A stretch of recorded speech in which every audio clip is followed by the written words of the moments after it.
We are here with John Haggerty and Brandon Remler from Fujifilm. And we're going to be talking about the X-T4, the X system in general, answering your questions, going into what's new spec-wise, and as far as the user experience in general. So that being said, I'm going to turn it over to John, and feel free to drop any questions in along the way. Thank you, Derek. I want to thank B&H and the event space for allowing me and Brandon to be here this afternoon. And I really want to start to talk to you today about Fuji's latest mirrorless digital camera, the X-T4. It says here in the statement here, it's creative desire for all professionals, but I think it's got a little bit of something for everybody. It's very traditional. With our dials, we're known for our Fuji color, but it's great for sports, weddings, portraits, and even your novices would probably get something for them to really grow into. Okay, it is available right now. Bodies available at B&H, $16.99.95. It's also available in the traditional 18-55 kit lens for $20.95. This lens has been available for a lot of our kits with the XT series. It's also available in the 16-80 f4 for $21.99. But what's nice about this system, and I have the grip on this body here, that this system is completely weather resistant. And I'll talk about that in a little bit. Okay, here are some of the new features. The ones highlighted in yellow are the really big ones. Obviously, the M-body stabilization. We haven't had that since the XH1, which was probably about 2-3 years ago. We've redesigned the shutter that it's even quieter than the XH1. It's a lot more durable. We've heard customers' concerns about battery life, so we come out with a new higher capacity battery. And also, we've listened and we've come out with a full tilt screen. We've upgraded the movie features and stills features. So the X-T4 is ideal for either stills or video. Weather resistant, 63 weather resistant points. And from my own experience, I have taken these things out in horrible weather. One situation, I was in Arlington, Virginia for the changing of the guard in a monsoon. When the Century and I were the only ones out there, and the camera held up much better than I did. So taking it out in weather, snow, it's really not an issue. With that being said, I wouldn't throw it in a bucket of water, but if you're out in the elements, it's not a problem at all. Okay, for some of our people who have previous models, this is a rear view of the X-T4. It's really not that much different. We still have the D-pad dial here, the joystick, 8-way focusing lever. We did move the Q button up to the side though, so it's a little bit out of the way, and we switched the AF on button over to here. The Q button, you can also program that into a function button. We've changed our metering dial here to stills and movie, and if you're still interested in doing the metering, we've moved that here, but you can also put that someplace else. This is a nice change too. I'm sure Brandon can attest to this too. I've gone through eyepieces like water, but it's a lockable eyepiece and it's a lot more durable. We've changed this dial a little bit. We've taken the video function out of here and we've added an HDR mode here and the full angle tilt screen. The front view is very similar to its previous models. We still have the focusing selector here. We've improved the sync cord cap here so it doesn't pop off as easier. We've changed the strap lugs here. We still have the lockable dials, the hot shoe, and the AF lamp, but we do have a new grip. So here is the X-T3 and the X-T4. So you can see that it is more substantial to grab onto right here, so it does have a better feel to it. And for someone like me who has really big hands, it's a welcome thing. Okay, top view, very similar to X-T3, X-T2. We still have our exposure compensation dial, plus or minus up to 5. The shutter, however, is a lot more responsive. It's even more responsive than the XH1 and even more quieter. And we still have the if you want to use the traditional shutter release here. The view mode button is still here. The diopter is still in the same spot where you could pull it out, adjust it, and lock it into place to your eyesight. And the ISO dial is still in the same place. And again, These are both lockable options as in previous models. Okay, the layout is a little bit different. This slide here and here is on the left side of the camera. We have the 3.5 microphone jack, the 2.5 remote jack.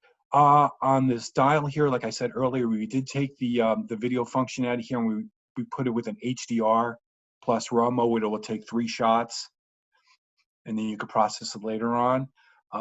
Support here, we have our HDMI, and then we also have the USB-C cable, which you use for tethering, powering the camera, and it also comes with this little adapter because this body, due to the IBIS mechanism, does not have a headphone jack, but we do include the adapter to from USB-C to a 3.5 headphone jack. On the card side, it's dual card slots. They've changed the layout a little bit. The door is removable, so if you're shooting video and you're on some kind of rig or something, it's easier to get access your cards, and the cards are hot swattable, so you don't have to worry about powering down your camera when you're shooting video if you have to switch cards out. Okay, some of the other features of it. It is a 26.1 megapixel APS size sensor, same sensor and processor as an XT3, but the low light capabilities have improved to -6 EV, so you can really use this in low light situations. 5 axis, 6.5 stops, in-body stabilized. So that's even better than the XH1 and the GFX 100. A new focal plane shutter, which is a lot more quieter. You could shoot up to 15 frames a second with the mechanical shutter, and we still have the electronic shutter, which gives you up to 30 frames a second. And you can also have cameras virtually silent. We've improved the battery to an MPW235 lithium-ion battery, which is 2,200 milliamps. It'll get you up to 600 shots on a full charge, depending what mode you're using. If you're using the grip, the optional grip, you could probably get up to 1,700 shots. And again, depending what mode you're using. We have a new variable angle, full tilt screen. And you can still see me right there. Okay. With a better resolution, and we've also improved the resolution on the electronic viewfinder and gives you a potential refresh rate of 100 frames a second. We've upgraded some of the video photo features. We've improved the wide tracking, and I have samples of that to show you later on. Improved face and eye detection. We have some clarity and tone curve modes. We have a color chrome effect, which was introduced with the GFX model. We've added 2 new auto white balance features. We've added the classic negative film simulation, which we introduced with the X Pro 3, and we added to the X100V. And we've added something called an Eterna bleach bypass, which was something from Fuji's cinematic film days. It was a certain way to process motion picture film. We've improved the HDR mode, multiple exposures from 2 to 9. We've improved the autofocus. We have focus bracketing, and among other things. On the video side of it, we have digital 4K video at 60 frames a second with face and eye detection. Full HD recording for 240 frames, which give you up to 10 times slow motion. 422 10-bit HDMI and to an external recorder, and 420 10-bit to an SD card, and plus F-Log. Okay, the in-body stabilization, there was some pushback with the XH1, and which is still my go-to camera, that it was too big and too heavy. What Fuji's done is they've redesigned the IBIS system in the XT4, which is 30% smaller and 20% lighter, and it has new magnetic springs, which makes it that it's not that much bigger than an XT3. Okay, makes pretty much all of our lenses, our primes and our zooms, and this information is also available online, but every lens you put on it would be, excuse me, would be stabilized. Even our little f2s, our 56 millimeter is stabilized, our 16 to 55 2.8 is stabilized, but this is pretty much everything. And you can see here's a comparison between the XH1 and the XT4, and it's usually, on most cases, about a stop and a half better of stabilization. Okay, this is a sample. I believe this was taken with the 35 millimeter f 1.4. This is 100% crop, and these are different shutter speeds. If we goes from 1/125th of a second to 1/4 of a second, these are handheld, And you can see how it's still pretty tack sharp. On the next slide that I'm going to show you is a 1 second, 2 second exposure handheld. And you can see at 1 second, it's still very sharp. It goes out a little bit on the 2 second exposure, but you can still make out what you're doing. Wow. Okay, we've redesigned the shutter. It's even quieter, has less shutter shock than the XH1. It's 30% more silent. They've increased the durability of it. It's doubled from 150,000 actuations to 300,000 actuations, and has 15 frames a second with the mechanical shutter. And this is a sample of how this sounds.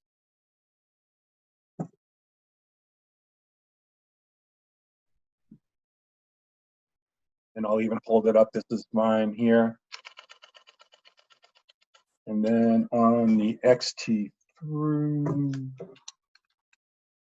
doing on this one, it's a lot more. So it's a lot more quieter. Okay, again, we've redesigned with a new battery, $69.99 at B&H. It's a higher capacity, 2200 milliamp, 600 frames in the economy mode, and as I said earlier, with the optional grip, with 3 batteries, you can actually get up to 1700 frames per charge, depending what mode you're in. Okay, we also introduced the grip. It's a little bit different than, it's a little bit thicker than on previous models, but it holds 2 of the batteries. What's also nice of it too is you could charge all 3 batteries at the same time. With previous models, the grip did come with the AC adapter, but you can only charge the batteries in the grip with the AC adapter, and you either had to take the battery out of the body or charge it via USB cable. With this, you could charge all 3 batteries at the same time. It does have the headphone jack. It does have the selector switch. It has the joystick and the shutter release here also. If you want to charge your batteries externally, again, we have a dual charger that's available at B&H for $69.95. It has an LCD display for gives you the percentage charge of each battery, but also that comes with the camera. It comes with the USB. You can see me right there. Okay. Yeah, we can. The USB-C cable with the charging. So what's the benefit of this is you could just plug the camera in here, and then you could charge all 3 batteries at the same time.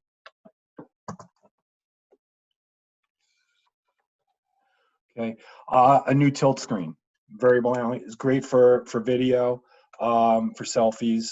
If you're shooting traditionally, you could keep it closed like this to keep it protected. 1.6 million dots. It's the same physical size as the XT3, but it's a full tilt, very full tilt, and the actual dimensions, like I said, are the same as the XT3. Okay, we've also updated the electronic viewfinder. We've increased the resolution up to almost 4 million dots, and we also have 3 different boost modes for the electronic viewfinder. Also, we have a low priority. We have a resolution priority. If you're changing lenses, you could probably see what you're doing a little bit better, and frame rate, which you can get up to 100 frames a second. And like I said, we've improved the eyepiece, and it's lockable. There we go. Here we go. You really have to tug on it, and then to release it, there's 2 little tabs. If you squeeze it, it lifts right off. Here are also some of the specs for the viewfinder, depending what kind of mode you're in.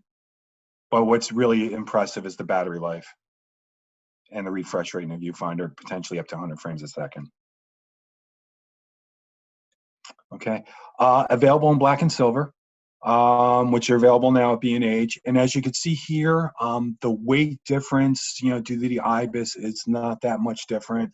Like I said, here's an XT3, XT4. Height-wise, they're the same. Due to the IBIS, the XT4 is a little bit thicker, and the weight is a little bit heavier, but I don't think it really, to me personally, doesn't make any difference at all. Okay, here are just some more comparisons between the XT3.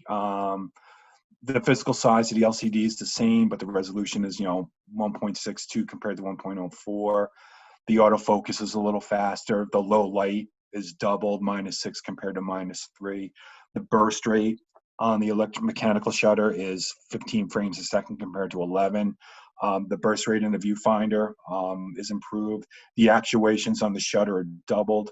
The lag time is improved. The battery life is almost doubled on body and with grip. And obviously the 6.5 stop stabilization. Okay, here's just some summary of what, -6 phase detection autofocus, HDR plus RAW, 30 frames a second, blackout free and continuous shooting, improved face and eye detection, color chrome effect, which was introduced with the GFX, and again, same sensor and processor as an XT3. Okay, this is going to be a sample of how the face and eye detection works. This is one of our colleagues up in Canada. He's going to be moving back and forth, and you can be able to see how the focusing point stays locked onto him.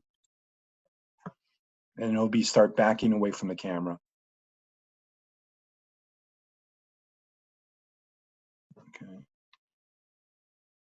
Okay. This sample here is the tracking. And what Billy's going to be doing, he's going to be walking back and forth, and the focusing point will stay locked on him. And you'll see what happens. He's going to actually leave the frame.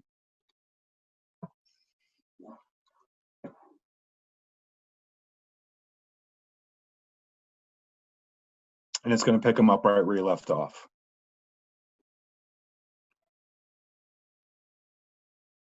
Okay. We've also added these features too. We have a revised tone curve that you could do in camera instead of post-processing. We've also, these are the two auto white balance features. We've added a white, if you have to get everything white, the traditional auto that's in previous models, and the ambient light white balance functions. Okay, we've included a new HDR plus, so which you could do HDR in camera. We have a AF range limiter, autofocus range limiter that we've introduced with the X Pro 3. The monochromatic mode, we've had, like I said, the auto white balance priority, tone curve adjustments. For in-camera processing, you can do 8 or 16-bit TIFF files, including RAW files. We have multiple exposures up till 9 frames. On previous models, it was only 2. The HDR plus RAW, high ISO noise reduction adjustment. You can compress RAW files even smaller, so they're easy to work with. The color chrome effect and the FX blue effect. We also have the grain effect. Battery age menu, that was again something that we introduced with the GFX line. And the Q function that we started with the X Pro 3, where you could, instead of 16 boxes in the Q function, when you press the Q button, I know it's going to be hard to see, but with the Q function here, you can make it transparent. You can also maintain how many boxes you want in there. If 16 is too much, you could bring it down to as low as 4.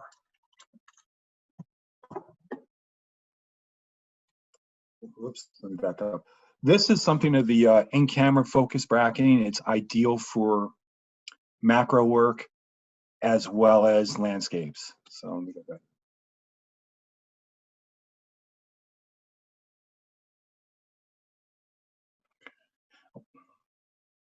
Okay, video. As I said earlier, digital cinema 4K, 60 frames a second. Okay, going back to the switch here on the top, and where we used to have our photometering modes, we have movies and stills. What's nice about this, it does avoid a lot of confusion, because when you're in the movie mode, you don't have to worry about things being blacked out. You'll have a separate menu. And then when you flip back to stills, you only have access to the stills menu. So you don't have to worry about messing things up if you want to constantly switch back and forth between video and stills. And we also expanded the silent movie controls. You can be controlled by touch screen or the command dial. And like I said, everything is separate between stills and video. Okay, 4K 60 frames a second. We've added the new Eternal Bleach bypass, 422 10-bit to an HDMI recorder, 420 10-bit to the SD card, a bit rate of 400 megabits per second, the new headphone USB-C jack, which I said you could use either in the body, full HD 240 slow motion, F-Log Assist, if you wanted to, for your F-Log, if you wanted to look at film simulations as you're recording, you could do that. You can record in MP4, H.264 options. You can resize your focusing points. Audio online, if you're using a mixer, you could, change that up if you'd like. You can also use your Q function for video. And what's nice, you could back up your video files onto the second card. Okay. IBIS and digital image stabilization. This is only available in video. So we have IBIS, and then we have something called image stabilization boost mode. That's if you don't have a tripod and you're just trying to hold the camera steady. It is a 10% crop to make adjustments to the frame, and these are just some of the magnifications. 4K 60, 4K 30, 1080p. This next couple of slides are actual samples of how the digital image stabilization and the image stabilization boost mode work. Right here, let's see, obviously this is handheld as you're walking towards the subject. And then the next slide, it'll show the, with the image stabilization on.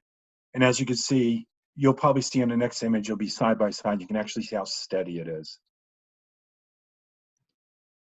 And for those of you who are watching and it might seem a little choppy, I can assure you it is not due to the to the in-body stabilization, but more to the bandwidth of watching video on a Zoom call. So you can always look it up online if you want to see a great comparison if your screen is a little choppy due to the internet connection. Okay, let's see. This is the boost mode here, and you can see it's a little choppy right here. And then you can see how much more steady it is here. And then when you see it side by side.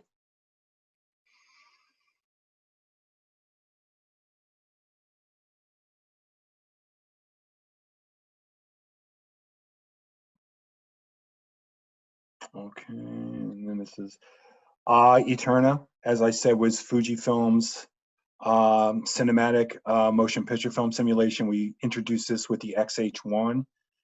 And then this is the Eterna Beach Bypass. It's a low saturated, high contrast. I like to using it on overcast, cloudy days. It kind of gives you a kind of cool, different effect. But that's the few times I've had the opportunity to play with it. That's when I've been using it.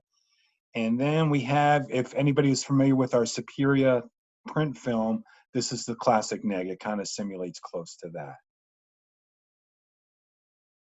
Okay, that concludes the part of this, but I also wanted to tell you, available through Fujifilm and B&H, if, for example, the X-T4 isn't for you, if it's a little too much for you, we are the X-T3, which is the same sensor and the same processor. It has excellent video.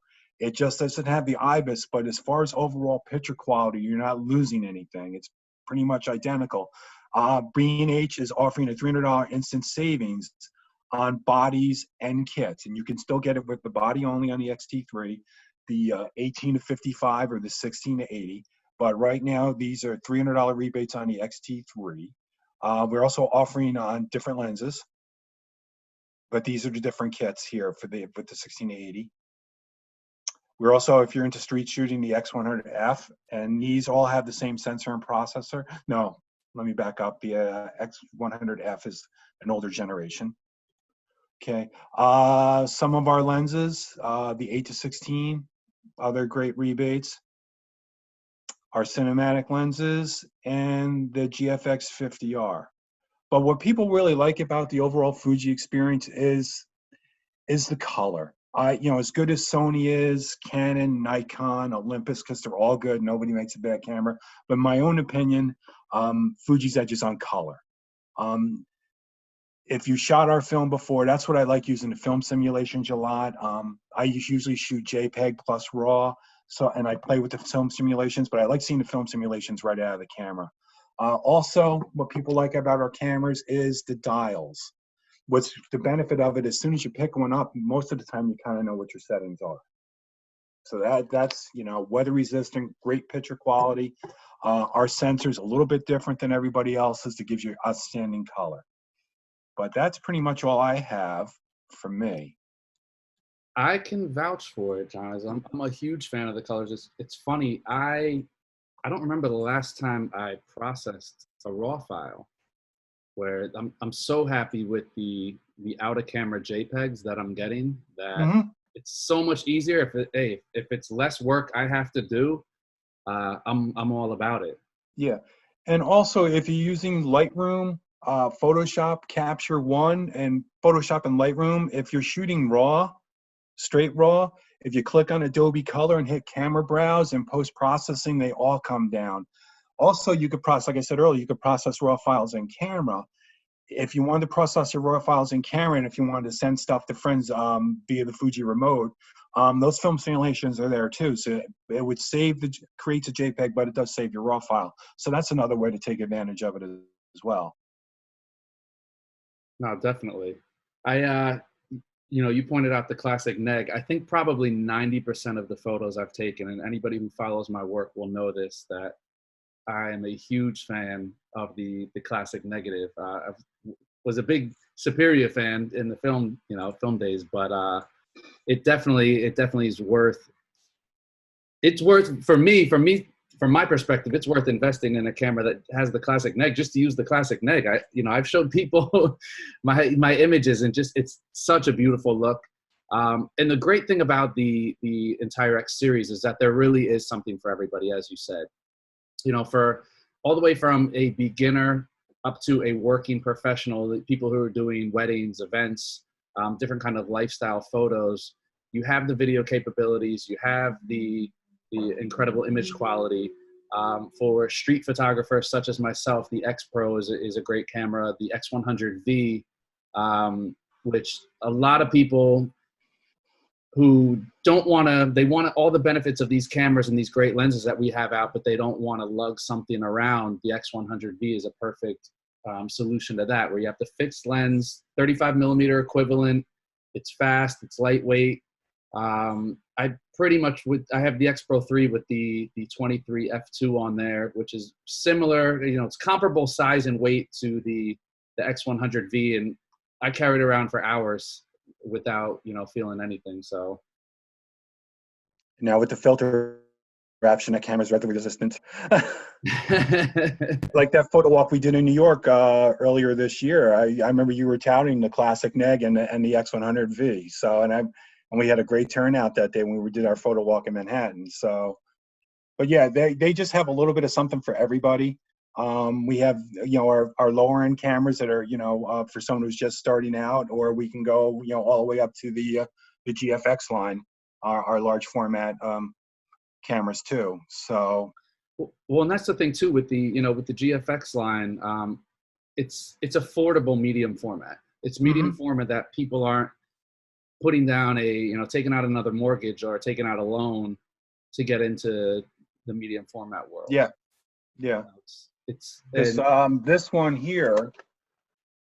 Yeah, this is the one I find myself using a lot more than the others. Is the 50R. It's out. Over 50 megapixels, outstanding image quality, and it's really very lightweight, and you don't really draw that much attention to yourself too. But the sensor itself, wow, huge. So well, if anybody has any questions, now is the time. Like I said, if you are a current Fujifilm shooter and you can't figure something out on your camera, if you have anything as far as settings are related, if you are not a Fujifilm shooter and you're sitting here watching us rave about the system, and you want to know why, or is it something that is really genuine, go ahead and ask. We had a question come in: is the GFX large format or medium format? So that is a medium format camera. Mm-hmm. It's not quite it's not a true 645 sensor. It's about 2 times bigger than a full frame sensor. But yeah. It's like a 48, oh God, I can never remember this. It's like 48 millimeter by 32 millimeter, but it's 2 times bigger than a full frame. So. Yeah, I mean, and that's, I know you guys probably hear it all the time where it's like, why doesn't Fujifilm do a full frame? It's mirrorless and then medium format. Yeah, I know people ask that all the time. I think they kind of want to stay where they are because I think the pond is getting a little crowded with Canon and Nikon and Panasonic and Sony. So we're kind of doing pretty well where we are. So, Yeah. you know, I mean, I think it is a great conversation to have. We're also a world of it's a world of difference now than we were 5 years ago, where mirrorless have made such a impact in the last couple years, where a couple years ago, hell, I didn't go mirrorless for a long time, and I'm like, well, mirrorless just aren't where DSLRs and full frame DSLRs are. And the strides that the mirrorless cameras are making now, where you look at a camera like the X-T4, and I know a ton of people who were working wedding photographers shooting high-end weddings using X-T3s. So yeah. And going back to the GFX question, though, but a lot of people don't realize that, back in the day, Fuji was big into medium format, back in the 90s. And a lot of people don't realize, too, is that, and I think they still do, that Fuji made the glass for Hasselblad. So that's another good thing about Fuji, too, is the glass, too. It's exceptional glass. It's just as good as Canon's L series or some of the higher-end Nikon stuff. And you get, I just lost my train of thought. But yeah, it's outstanding glass, which is another big thing to, a series consider bringing by Fuji. Yeah, I mean, that's I know for me, in addition, it's number one has to be the colors, but the glass is, and that's something that across brands you really have to pay attention to, because your body's only going to do as much as your glass will get you on the optics end. Yeah. And like you said, you don't have to go up to a high-end piece of glass. I know on some of my systems of years past, I was spending $2,500 on a high-end lens that, it was just kind of like an everyday lens, but yeah, $2,500, where I know some of my XFs, I can spend, $300-400 and get the same quality that I was getting with the $2,500 lens. Yeah. Yeah. And we go from, 14 millimeter primes out to 200 millimeter f2s. We just introduced a few months ago a new 35 millimeter XC mount, it's a plastic housing, but the glass is gorgeous. It's I believe it's a $199 retail. So our lenses, go from $199 up to $6,000. But but a lot of our lenses, like all of our f2 stuff, are very economical. And it's lightweight. It's compact. Yeah. Yeah. I think that's an important point as well, is that I look at a lot of the mirrorless offerings out there, and to get a solid piece of glass on the mirrorless body, I mean, look at that. That's tiny. So, and you don't have to wear something big and bulky and heavy around your neck to get the quality. Yeah.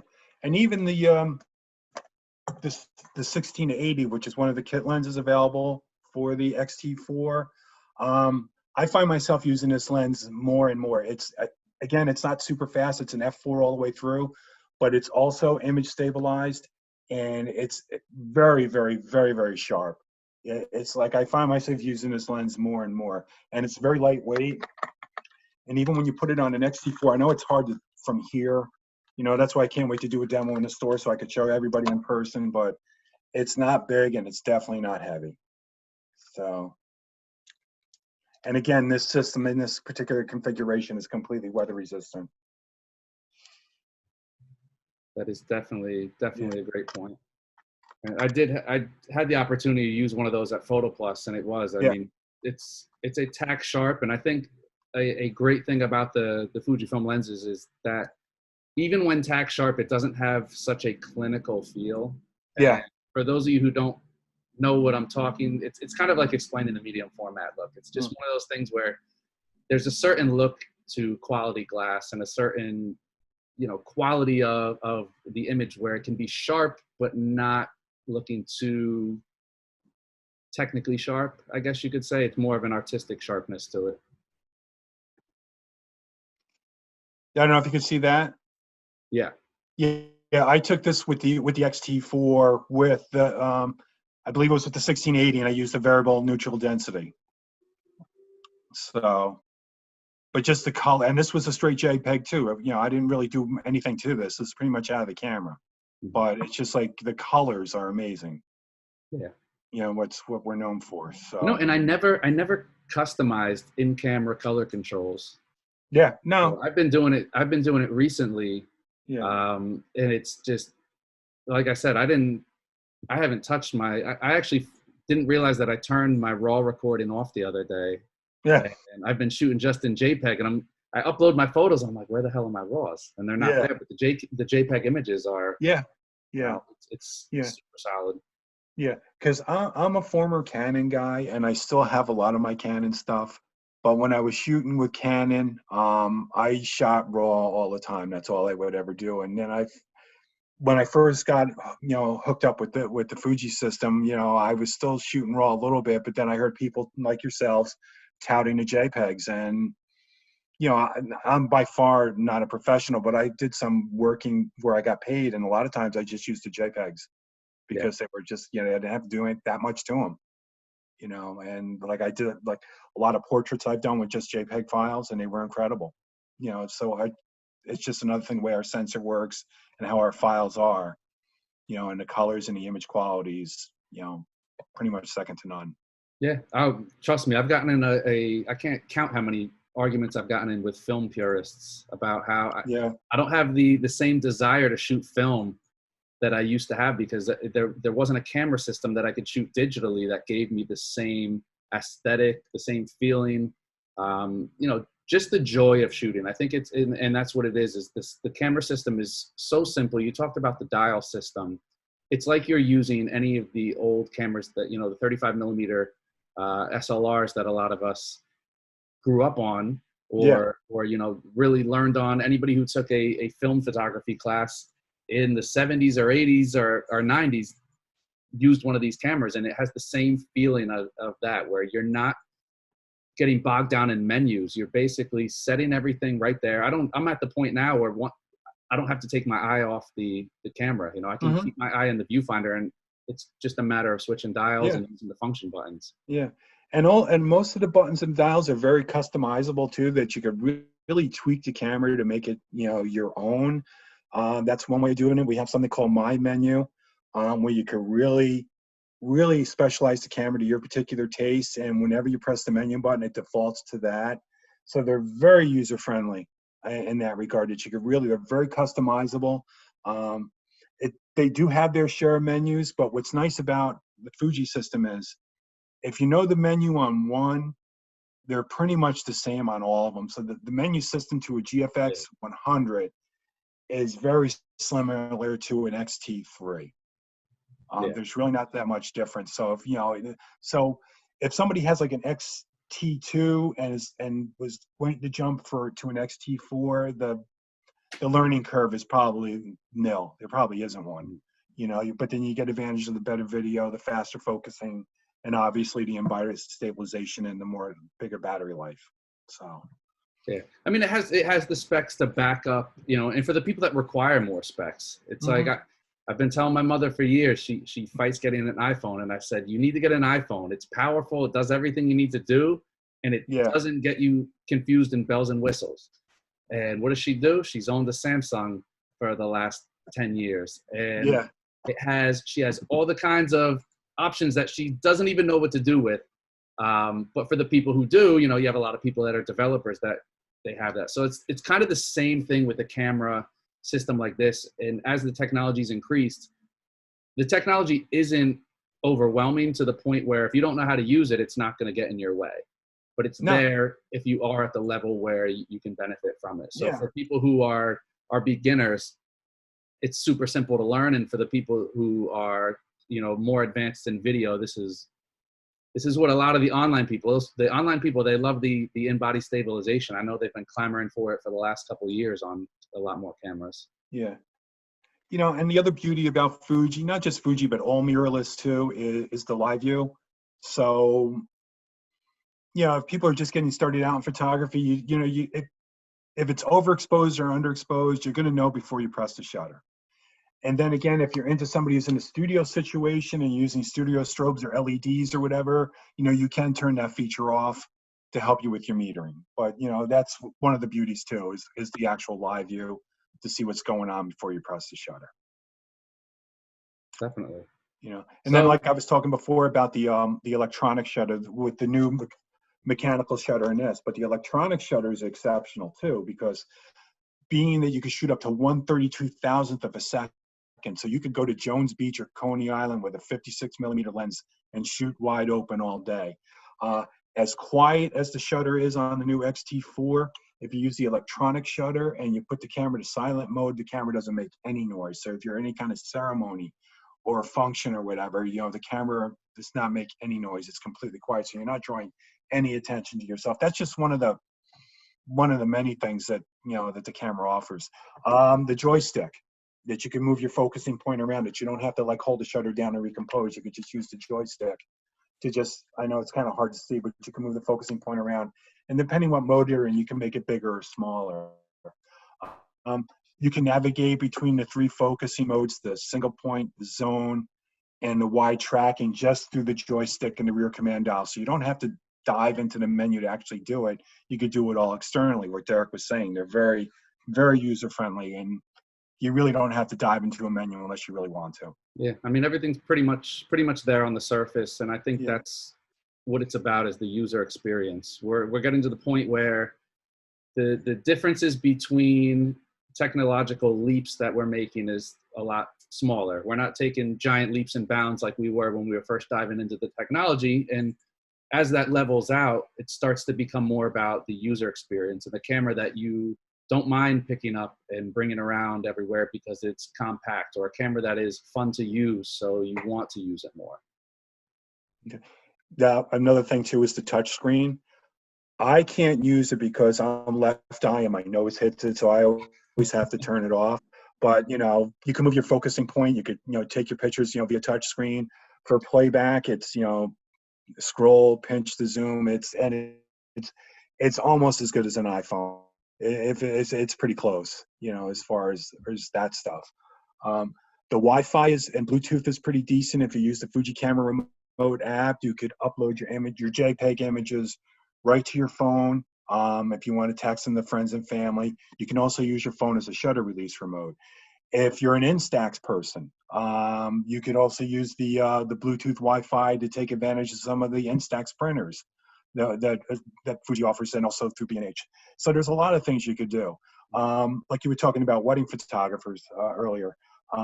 With the Bluetooth, I knew somebody who was making Instax prints from his X-T3, and he was charging an extra $500 for his to his wedding package, because he was able to make little prints from the ceremony and leave them at the tables at the reception. So that's just one of the many things you could do with these things.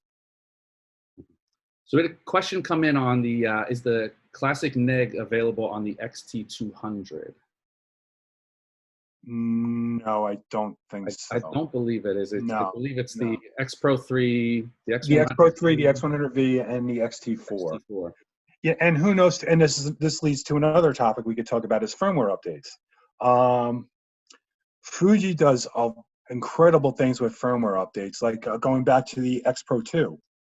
When that camera was launched, it couldn't do 4K video. You know, via firmware updates towards the end of its life cycle, it was able to shoot 4K. What Fuji does is they listen to customers about things they want. If there's a glitch with the camera, they're able to fix it with firmware. So the longevity of our cameras is, you know, a lot longer. And Fuji will continue to do that until there's room on the chip.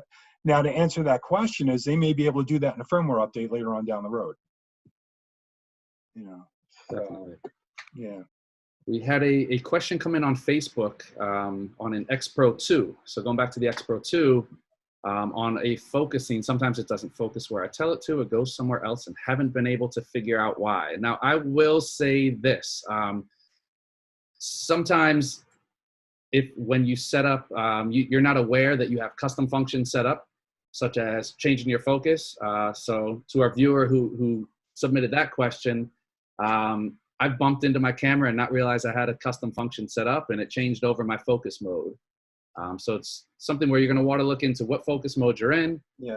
Also, have them check this, Derek.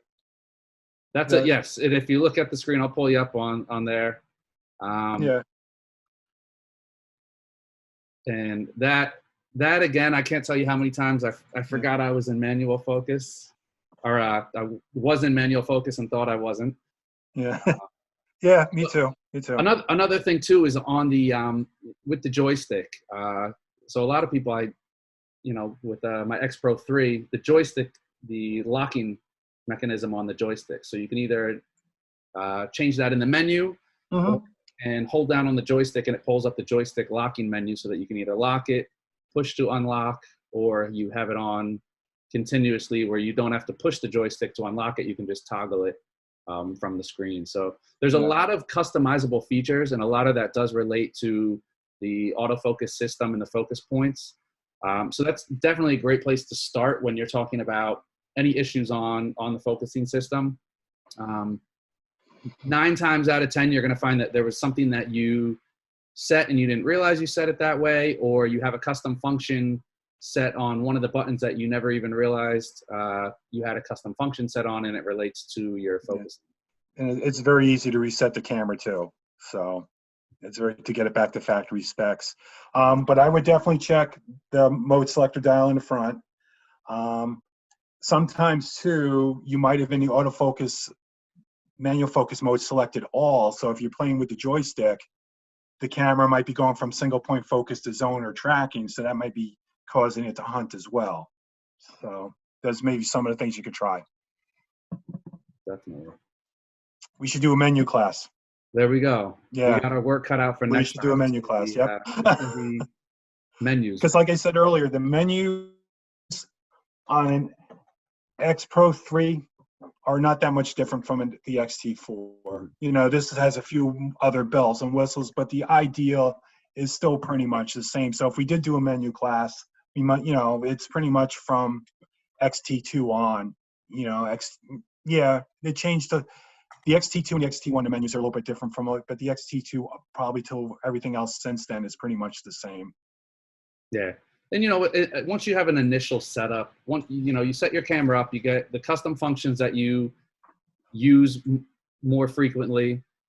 I don't go into my menu that much. I have a lot of what I need is right there on the function buttons, and these are function buttons that stay out of the way. It's not like it's a glaring button. I mean, on the X Pro 3, there's function buttons I have here that, if I'm not in a very good light, if I'm in out at 7 o'clock at night, I can't even see that there's a button there. I just have to do it by touch. What else can I tell you? Focusing modes, joystick. Trying to think what else that person can check. No, probably those 3 that you said. Check the joystick, the focusing modes, and the selector switch. But yeah, we should definitely do a menu class. That could be another hour too. Exactly. And once we get back to in-store events, yes. For those of you who are local to the New York City area, we do like to get the cameras in your hands.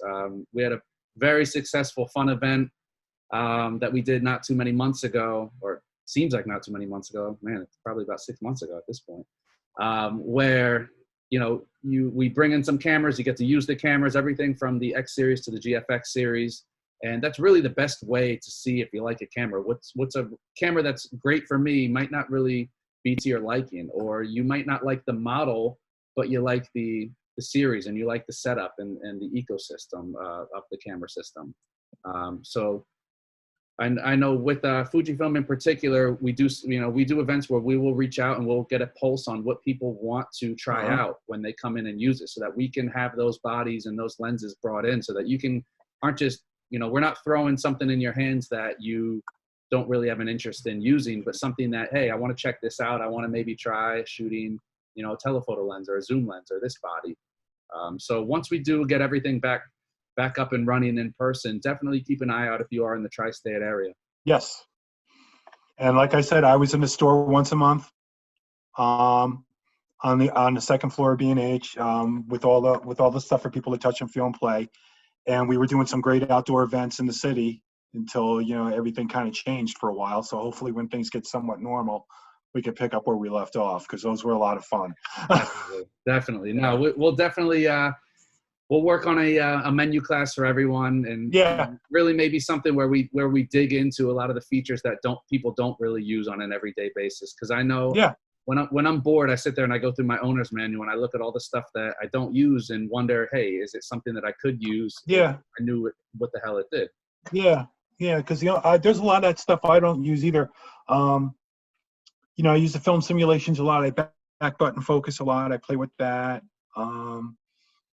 The noise reduction stuff I play with once in a while, but yeah, there's a lot of cool stuff in there that you could play with. Definitely. So color chrome effect blue. Brandon, what say you? Can you hear me now? Can you hear Yep. me?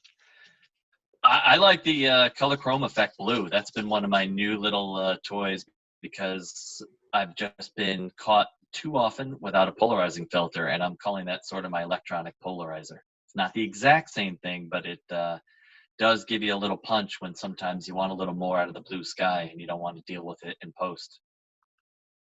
that's a good idea. I've dabbled a little bit. Like I said, I never really got into in-camera adjustments. And for those of you, I'm a purist. I fought it for years and through various systems. But once you start manipulating and using or learning how to use in-camera adjustments to your advantage, you can start taking images that you set your camera up, you get beautiful JPEG images. And for most of the images now that we're sharing, I mean, a lot of what we do is for online sharing or for, capturing whatever, family moments, family events. So it just cuts out a lot of the work. There's nothing I ever hated more than uploading, culling, and processing raw images when I just went to my mother's house for a holiday. Yeah. That's it. So no, we thank you guys again for coming on with us. We always love having the Fujifilm team on with us here. For those of you that are joining us virtually, thank you guys for tuning in. John, Brandon, is there any last? Oh, there we go. We got one more question we'll sneak in before we get out of here. Do you need an external light meter if you have an XT4? I mean, an external light meter is one of those things where people still use them even with digital. And I use them with studio lights still, but that's the only time I use them. Yeah. It sounds like someone who's dying for us to give him reason to buy something. You can always use an external light meter is one of those things where it never hurts to have an exact science, to have it right there. But as far as the metering system, I mean, metering is something that is pretty much bread and butter now with a lot of the digital cameras that are out. Autofocus is something that's always going to be, there's always going to be something new and something groundbreaking in the world of autofocus. But as far as metering is concerned, in my experience, I shot in very, very, very tricky light. That's actually one of the things that I tested out when I took this camera for a test drive. And if you go on B&H's YouTube channel and look up the first look at the XT4, I did a review of it, and I did shoot in hard sunlight coming through the window. So you had a very contrasty type of shot with a lot of midday hard light coming through the window, and the metering was spot on. I mean, my highlights weren't clipped really. I didn't really lose a lot of the shadows. It did a great job of balancing the color tone. So I wouldn't say you needed an external light meter with the XT4, but like I said, it's one of those things that never hurts to. Well, we don't know what their subject matter is either. I mean, exactly.